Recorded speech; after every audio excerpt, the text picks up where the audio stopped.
We interrupt our program to bring you this important message. You are listening to The Underground Marketing Conspiracy, a secret ritual where entrepreneurs acquire highly classified and confidential business knowledge that the top 1% of income earners don't want you to know. And now, your host, Maddie Milligan. What is going on, my fellow conspirator and conspirators? Welcome to another episode of The Underground Marketing Conspiracy. Woo! Today I'm excited because we're going to talk about one of my favorite subjects, which is subscription plans and continuity programs. Now, the reason why I'm going to talk about this today is because recently I was with one of my friends and we were about to sign up for the new Disney Plus subscription plan. Now, Disney, from what I recall, has never had any sort of subscription plan before they launched Disney Plus a few weeks back. So when they launched, though, they launched it with this new show, which I'll talk about in a minute because I'm a massive nerd and I'm a huge Star Wars fan. But they've never had any sort of subscription plan before. In the past, what I've seen them do is they have their vault and they'll be like, hey, we're really releasing this movie. It's been remastered digitally and it's only available for a certain amount of time. And that was for all of their old stuff. And sure, they've been remaking a lot of those newer live action versions of a lot of their older cartoons, which I don't know about that, but they've, over the last few years, Disney bought so many different assets. So they bought Marvel Studios, that was their biggest thing that they purchased. They bought Fox, though, recently, which was huge. So Disney now owns The Simpsons, which is really crazy. But they kind of dominate a lot of the media, and they have so much stuff. So it would make sense at this point for them to have that subscription plan. So when you look at Disney Plus, it's like one of the perfect subscription plans. The layout is gorgeous from what my friend showed me, first of all. So it looks like it's easy to navigate. So you get all the Disney movies that have ever been made, all the Marvel superhero stuff, all the Star Wars stuff that exists, all the Fox assets. You can basically just subscribe to Disney for, I don't know, what is it, like $10, $20 a month, and you get unlimited access to everything, right? And this is the key model that you need to have in your business as well. When you look at Netflix, they're a subscription. When you look at Spotify, they have a subscription. When you look at Amazon, their Prime service is a subscription. So you need to figure out a way where you're going to get people to pay you every single month. And I like to do a lot of research coming up with the specific things that people want, make a massive list, and again, do an offer meeting where you and your team or a group of 4 or 5 people get together, you put everything down, and come up with that irresistible continuity offer. What I like to do, though, is I always offer the annual option first for people. So let's say I have an awesome offer, there's 10 things inside. I'll be like, hey, and you can get it now for $300 per year. And people will be like, that's a little bit expensive right now. I'll be like, hey, you don't want to pay that much right now? That's cool. How about you pay $30 per month instead? You're going to pay more in the long term, but if you actually sign up right now, you'll save a little bit of money, right? 10% or 20% off the total price if you sign up right now. And they'll be like, you know what? I'll just take the monthly one. Or heck, they might even see the value of that annual now, and they'll just go ahead and buy that. But this is something that every single business needs to have, right?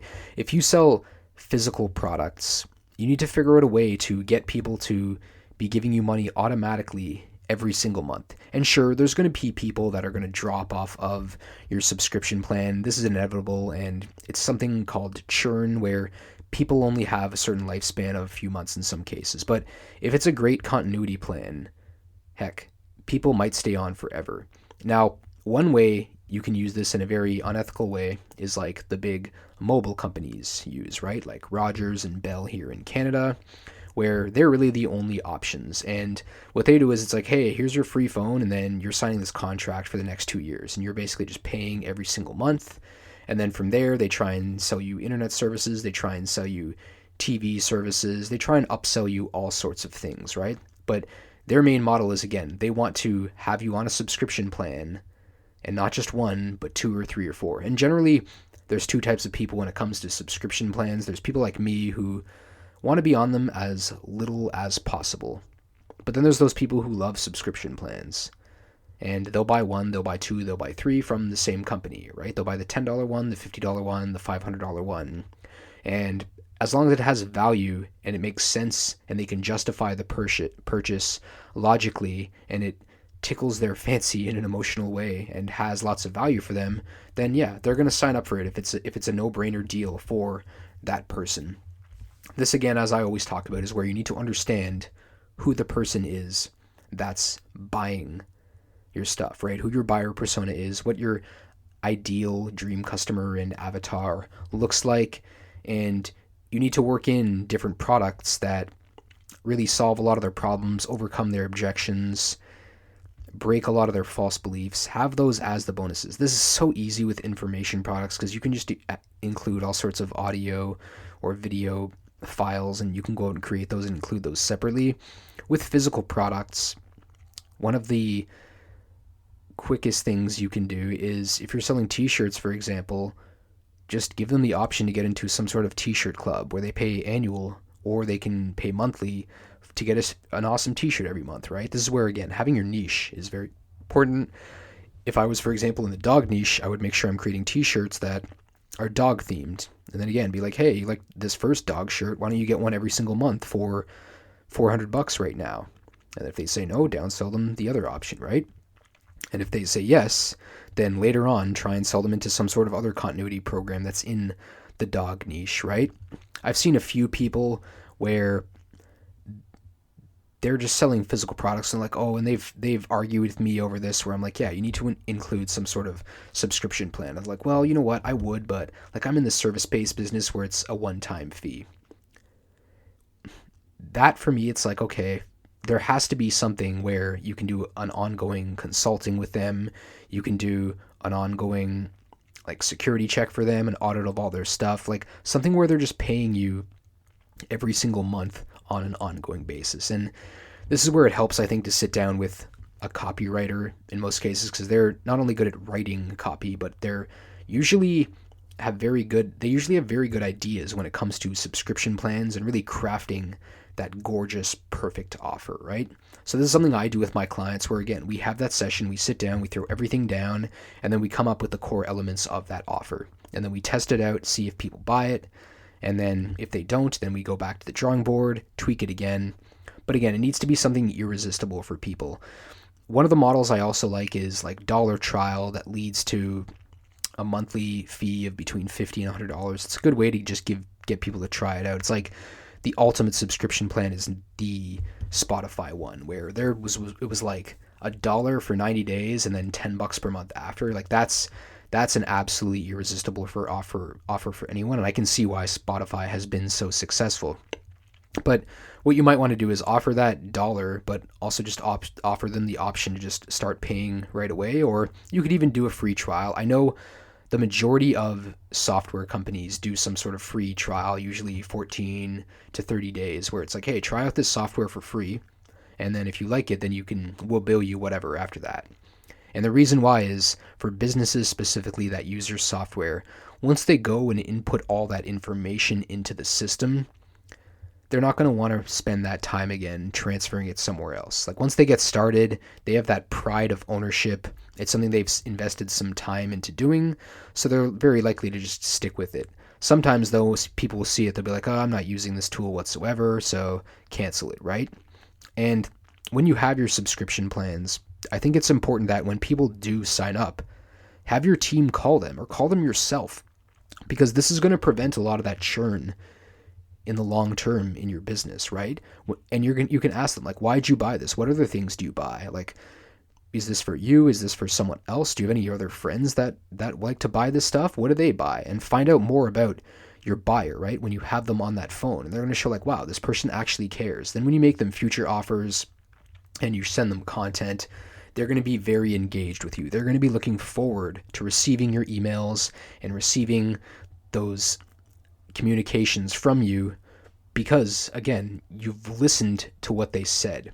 And maybe you don't have a huge team, that's fine. I would start doing these calls yourself. Even a lot of CEOs, and I read this in Tony Hsieh's book, who's the CEO of Zappos formerly, where he still gets on the phones and listens to his customers. Even when I worked at Shopify, the COO there, he would get on the phones and talk to the customer, or listen in to the calls to understand what people were saying, right? Understand their biggest problems and frustrations and pay points so that he could adjust and then tweak everything and optimize it further, right?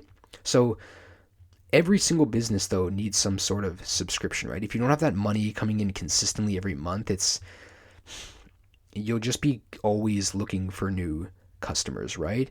And if you have a really good subscription plan, again, that has value for people, and it's something where you make them happy every single month, and again, as long as your product has 10 to 20 times more value than the price you're asking, then it's inevitable people are going to sign up, right? And again, this is something I've modeled from Disney, right? We signed up because we wanted to watch The Mandalorian, but again, it had all the other stuff. Like, it had all the other Star Wars stuff ever, right? And we couldn't look forward to start watching this movie because we didn't really like episode 7 or 8, to be honest, right? This new Star Wars trilogy it's okay, I guess, but it's not the best. But as soon as I saw Mandalorian, it's like, whoa, like, watching these first couple of episodes of the show, just that already had value in the subscription. Plus all the other stuff, it's going to make me and my friend more likely to actually stick with this. So I recommend whatever kind of business you are, whether it's physical products, service-based business, whatever it is, you need to implement some sort of continuity and subscription plan into your business as soon as possible. Hope you enjoyed today's episode, and if you did, I would consider listening to some other episodes and maybe even consider subscribing. That way you're notified the second that a new episode is released at 1 p.m. every single day. My name is Matty Milligan, and I will see you next time on another episode of The Underground Marketing Conspiracy. Woo!